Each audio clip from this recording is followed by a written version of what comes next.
Good morning, fellow Ghanaians. Over the past few days, this country has been treated to a very troubling discourse, one that threatens to unravel the very fabric of harmony we have managed to build and sustain over decades as a people. A social media influencer stood at the Kwame Nkrumah Memorial Park, one of our nation's most important symbols of independence and shared heritage, and pointed his camera at the word Akwaaba, the Akan word for welcome, and the word Wezo, the Ewe word for welcome. He then declared in this broadcast that the park is located in the greater Accra region, which historically and traditionally is Ga land. The inscription should have included Ga language as well. At first glance, this might have seemed like a harmless request, perhaps even fair one. After all, inclusivity is something we should never frown upon. But what followed, I'm afraid, is a dangerous wave of ethnic and tribal sentiments being stoked in mainstream and on social media, turning a small matter of language of choice into an excuse to draw battle lines where none need to exist. Within days, it appeared the authorities had caved, replacing the welcome insignia of Akwaaba and Wezo with Oobake, which we are now told is the Ga word for welcome. And suddenly, this single act has set off a frenzy of demands and counter-demands, with some voices now calling for the large Akwaaba sign at the Kotoka International Airport, the only international airport in Accra, to be torn down and replaced with Oobake. But my fellow Ghanaians, why can these words not sit side by side? Why must it always be a zero-sum game where one word must erase the other? Why must Akwaaba be diminished for Oobake, for Oobake to be recognized? And if this logic holds, are we then prepared for every ethnic group in Ghana to demand that public monuments and institutions be renamed or inscribed in their languages simply because those structures fall within their traditional lands? Do we want a Ghana where national monuments are turned into linguistic tug-of-war, a patchwork of tribal claims and constant source of division instead of unity? Fellow Ghanaians, this is dangerous and terribly dangerous.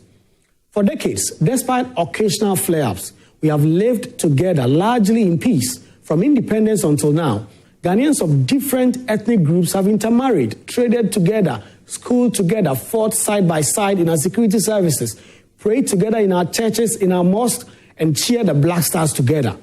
While elsewhere on this continent, nations have been torn apart by violent ethnic conflicts, Ghana has managed to remain an oasis of relative harmony. That peace is not accidental. It is a product of mutual tolerance, shared values, and refusal by generations to allow Ghanaians to be divided by ethnic politics that some want to define us now. But where we are now feels like a dangerous tipping point. The rise of ethnic grievances framed around language, monuments, and territory is a spark that, if not doused immediately, can ignite a fire no one will be able to control. Fellow Ghanaians, as you know, Ghana is a unitary state. Although lands may historically belong to traditional and ethnic groupings, every part of this country belongs to one homogeneous Ghana. The constitution is clear. The sovereignty of this country belongs to the people, you and I, not an ethnic enclave. So when politicians, influence, or even ordinary citizens begin to fan tribal flames, they are not merely excising free speech, they are endangering national cohesion. And when state authorities, instead of standing firm on principles of inclusivity and common national identity, cave under pressure and erase one word to replace another, they set a precedent that can only lead to endless division. Professor Stephen Kweku Asare, one of our foremost civil society activists, made an important point this week on his Facebook account. There are certain words in Ghana that, by virtue of their usage, history, and cultural saturation, have transcended ethnic boundaries. They are no longer the exclusive property of one language that they may have originated from. They have become nationalized. They belong to all of us. They are part of our shared vocabulary, embedded in our everyday lives as a people, and they are understood across tribes and tied to our national identity. He spoke about a couple of them, and let me remind us of a few. Akwaaba, that Akan word that means welcome. It is Ghana's calling card to the world, a warm handshake to every visitor at our airports, our signposts of hospitality, etc. Aiko, for instance, is a Ghana word.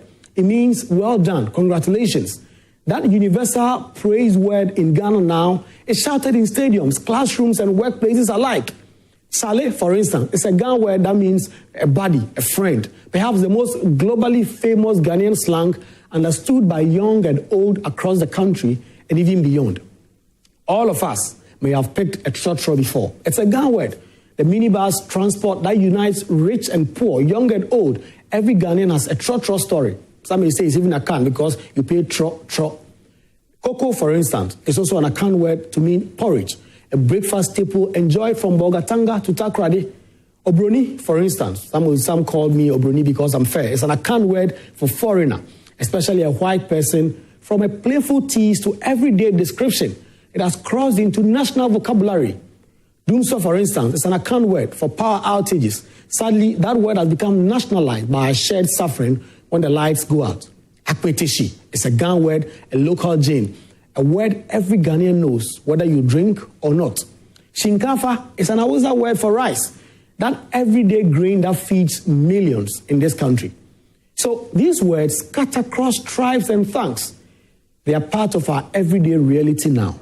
And when a word crosses that threshold, when it's spoken in classrooms, markets, churches, mosques, buses, and music lyrics everywhere, it is no longer Akan or Ghan or Hausa or ever.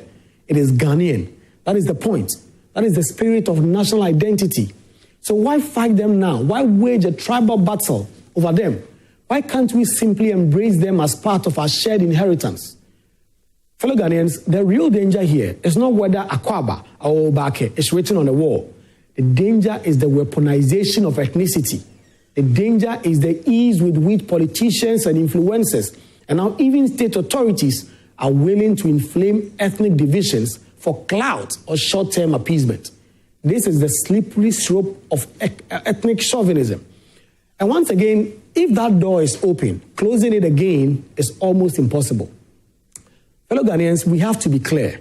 We do not need a Ghana where Evers insists on inscriptions in Ever wherever they are in the majority, or where Asantes demand monuments are renamed in Asante Tree wherever they dominate, or where Ghans insist on Ghan labels in Accra and Dagomas do the same in Tamale or elsewhere. That is not unity. That is balkanization. That is a recipe for division and a recipe for chaos. And this is why I must strongly condemn what I consider reckless comments of the Greater Accra Regional Minister, Linda Obiniwa Oklu, who declared that Greater Accra is Ghan land. Traditionally, she may be right, but politically, constitutionally, and nationally, it is dangerous rhetoric. It is unbecoming of a minister who swore an oath to represent all citizens in her region, not only those of her ethnic extraction.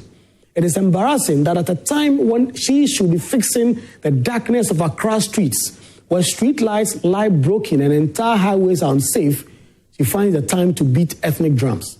Madam Minister, Ghanaians deserve light on their streets, not darkness in their politics. Fellow Ghanaians, this is an embarrassment.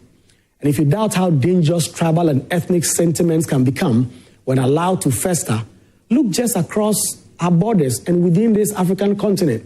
Nigeria, our giant neighbor, is perhaps the most vivid cautionary tale.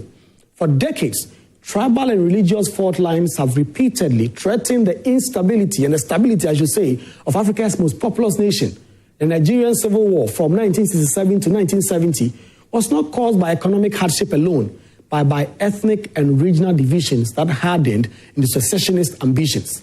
The scars of Biafra remain, and to this day, politics in Nigeria is filtered through ethnic lenses: the Hausa, the Fulani in the north, the Yoruba in the west, and the Igbo in the east.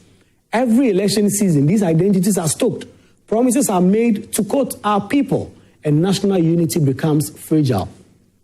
The result is a nation of immense wealth and talent that continues to underperform because its energy is drained by mistrust and division. Fellow Ghanaians, Nigeria is not alone. In Kenya, tribal politics has been their tinderbox of repeated electoral violence. After the disputed elections of recent years, ethnic mobilization turned deadly, and neighbors who had lived side by side for decades suddenly saw each other as enemies. More than 1,000 Kenyans lost their lives in the process, and hundreds of thousands were displaced, all because politicians weaponized tribal identities to cling to power. The lesson from Kenya is that it doesn't take much, just a few inflammatory words, a few reckless leaders to turn political competition into ethnic bloodshed. And then, of course, there is this story of Rwanda, where the manipulation of ethnic identity between Hutus and Tutsis led to one of the worst genocides in modern history. Close to 1 million lives were lost in 1994 in 100 days of horror. What began as a careless rhetoric about us and them ended in mass graves and rivers filled with bodies. Rwanda has since made impressive strides in reconciliation, but the pain remains etched in its soil and in its people. Fellow Ghanaians, these are examples, not distant echoes. They are warnings that reminds us that no nation is immune. Ghana is often praised for its peace, but peace is not permanent.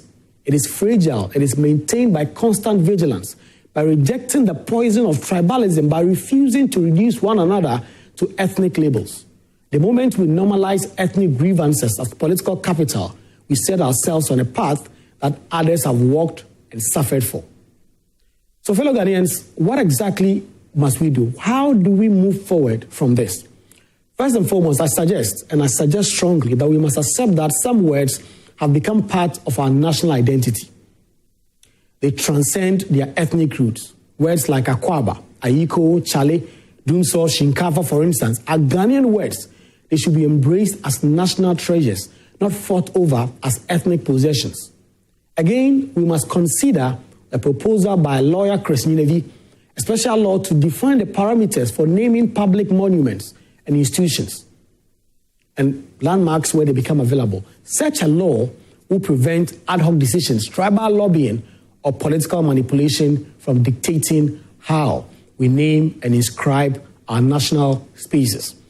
It will provide clear guidelines that respect both inclusivity and national unity. Again, we must cultivate a culture of pride in our shared heritage, not in isolated identities. Let every child in Ghana knows what Akwaaba means. Let them also know what Oobake means. Let them know what Wezo means and what Shinkafa means. But let them know it as Ghanaians, not as ethnic warriors.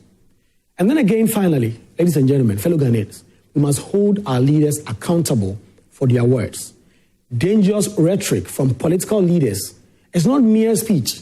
It is a matchstick in a dry grass. Ghana has survived all these years because we avoided ethnic wars that have ravaged other nations. But survival is not guaranteed. The more we normalize tribal claims in politics, the more we edge towards conflict, and it will be very difficult to be able to come back. Fellow Ghanaians, language is supposed to unite us, not divide us. Words are supposed to build bridges, not walls. Let us not turn Akwaaba, a word of welcome, into a weapon of division. Let us not turn Oobake, a word of greeting, into a grenade of ethnic rivalry. Let us instead embrace these words as symbols of our diversity, woven together into one intricate Ghanaian identity. Because in the end, Ghana is not a Ghana land or Akan land or Everland or Dagomba land. Ghana is Ghana. One country, one people, and we must always do what we can to achieve this destiny together. Good morning, fellow Ghanaians.